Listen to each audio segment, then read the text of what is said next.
Hi world! Sa bawat hakbang, may aral na baon. Hindi lang lugar, sarili natutuklasan doon. Halika samahan niyo akong tuklasin ang mga magagandang tanawin dito sa Japan at sa buong mundo. This is my story. Glenda's Lifestyle. Sasakay na kami nag-transfer kami ng, tanong na lang tayo, ng, hindi ko alam. Basta may mag-transfer kami. Parang sa ibang bansa kami pupunta. 右手に、2階に上がれますので、そのまま。いいですか？じゃあそれ出していただいて。 Thank you. Oh, okay na kami.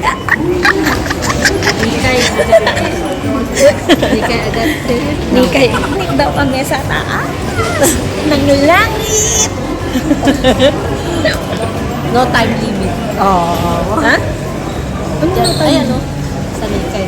Ay, may kape.本当だもんね。 Oh, Hindi pa ako nagkakape. Ayoko dyan, Malchus. Starbucks daw. Gusto siya. Gusto mo? Parang may ano din sa taas. Sige na, doon na lang kami. Konti na lang naman yung aming babiyahin. Babiyahin!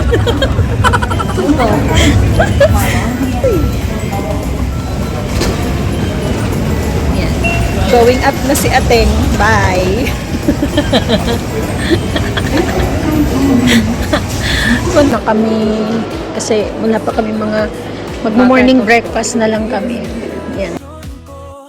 Ayun na guys, in this part, medyo nag-mute tayo dahil may mga kanta at hindi dapat naririnig. So, ikukwento ko na lang sa inyo kung ano yung pinag-uusapan namin. So, nandiyan na kami sa Odawara at nag-coffee-coffee muna kami ni ate.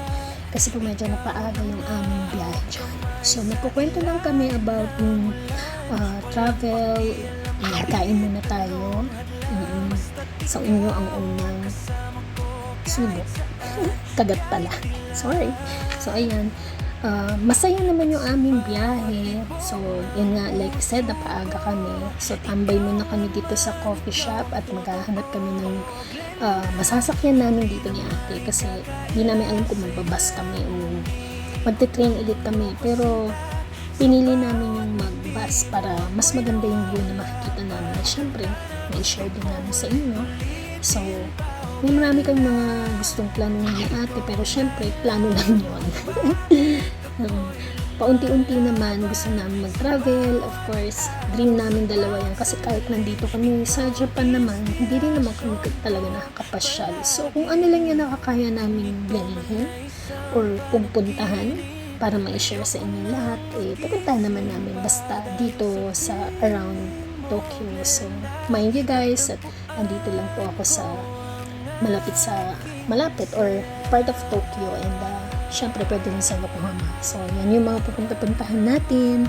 At yan, syempre plano rin kami na gusto namin pumunta ng ibang bansa. Ayan, sana manifesting magawa namin yan. And ang papusuan namin puntahan is Korea, pero mas gusto namin yung free visa muna. So, it means around Asia. Or may iba rin naman na malalayo na free visa. Pero, syempre, dito muna tayo sa malalapit dahil nga po sa work namin. Kailangan namin ayusin ang mga schedule namin para nakakagala kami na magkasama. Alam nyo, masaya din kasi may kasama ka. Hindi ko yan nagagawa dati. Kasi nga, ayoko rin naman mag-travel na nag-iisa lang ako. At least, andyan na si ate, yung aking travel buddy. So, ayun na. Kain-kain dyan. Parang medyo matagal pa yung chika ng mga lola nyo dyan. Pasensya na kayo. Nasabik lang kaming magbiyahe-biyahe. And since it's summer, napakaraming activities ngayon ang pwedeng gawin.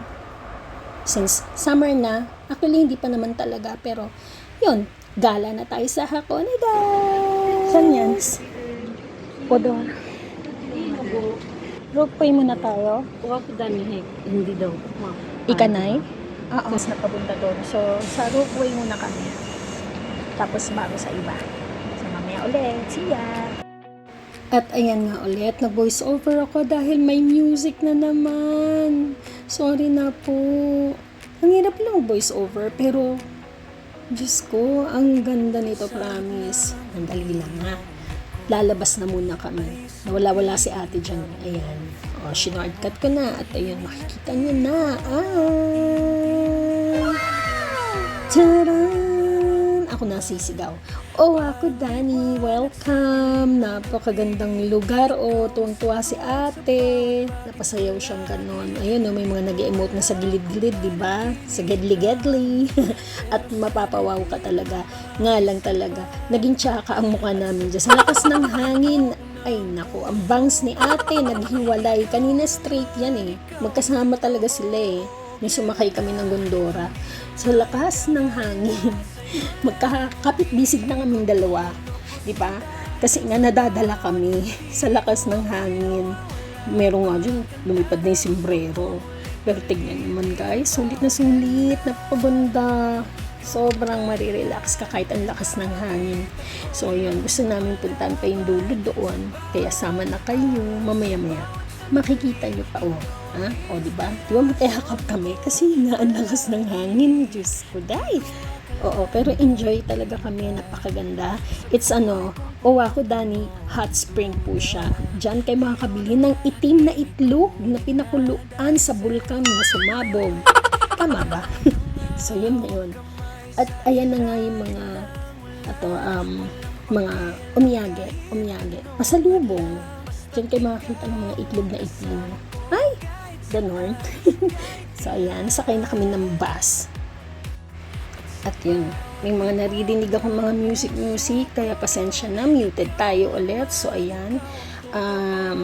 Pumunta lang ako sa dulo. Actually, nasakyan na namin yung yung boat na malaki. At pwede nyo pong mapanood doon sa first video namin. At ayan si ate. Andun sa gilid, andun yung maraming tao dahil dyan sumasakay ng bus. Papunta doon sa actually, late na kami sa hotel namin yan. So, punta na kami doon. At dyan sa gilid, which is, yan yung pinakamagandang spot para makita mo si Mount Fuji.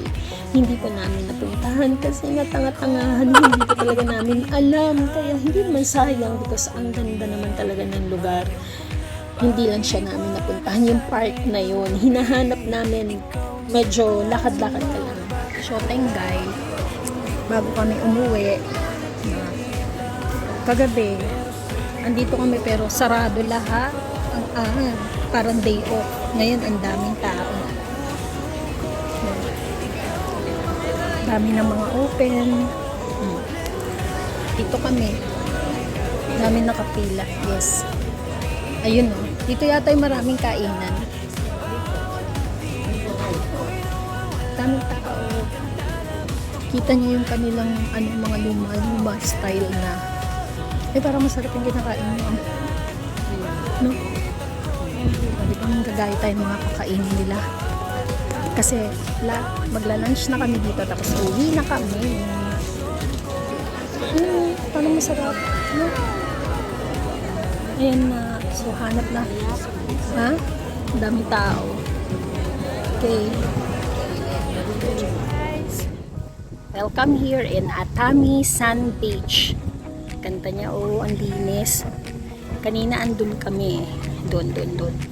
So, ayan, dito na, naglakad-lakad.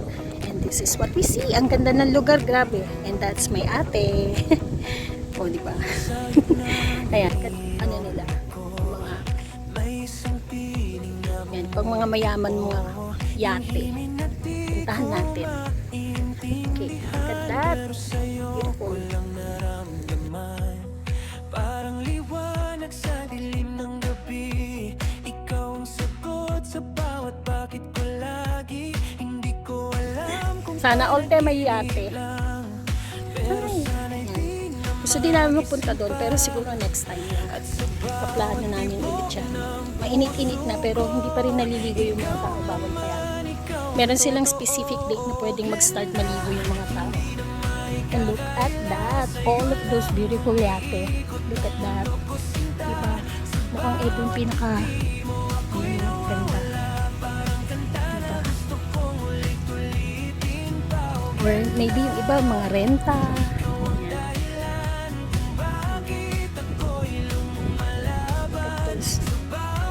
Beautiful yate.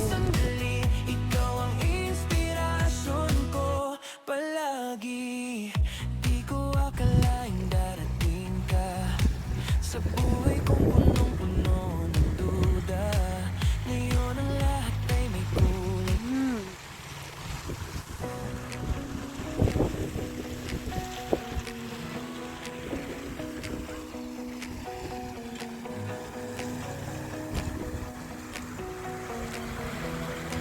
Parang nasa Hawaii, no? Feeling. Ay, ayun na nga.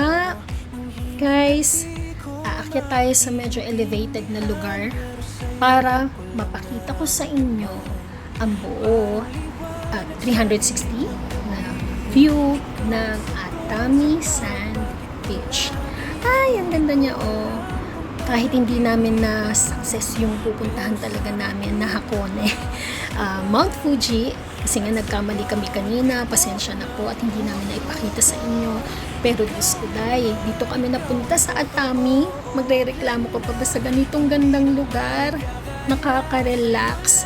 Gusto pa namin mag-stay but unfortunately, we are very late sa aming hotel reservation and medyo pagod na rin po kami kasi pagkadating namin wala na kaming ginawa kundi maggala at hindi na nga rin kami kumakain. So after this medyo emote muna tayo dyan. After this uuwi na rin po kami dahil kakain muna bago pumunta dun sa hotel at pahinga. So ayan, enjoy the view guys. Maraming salamat po for watching sa inyo at sana ma-enjoy nyo itong video na ito. Ayan, tahimik muna tayo at enjoy nyo yan. At dahil nga dyan, eto na. Nagutom, kumain, kampay sa inyong lahat. Maraming salamat po sa lahat ng nanood and hope you like this video. At sana you can hit like, share, and subscribe para mas marami pa po kaming ma-upload. See you again. Minasang matane. Domo arigato. Bye!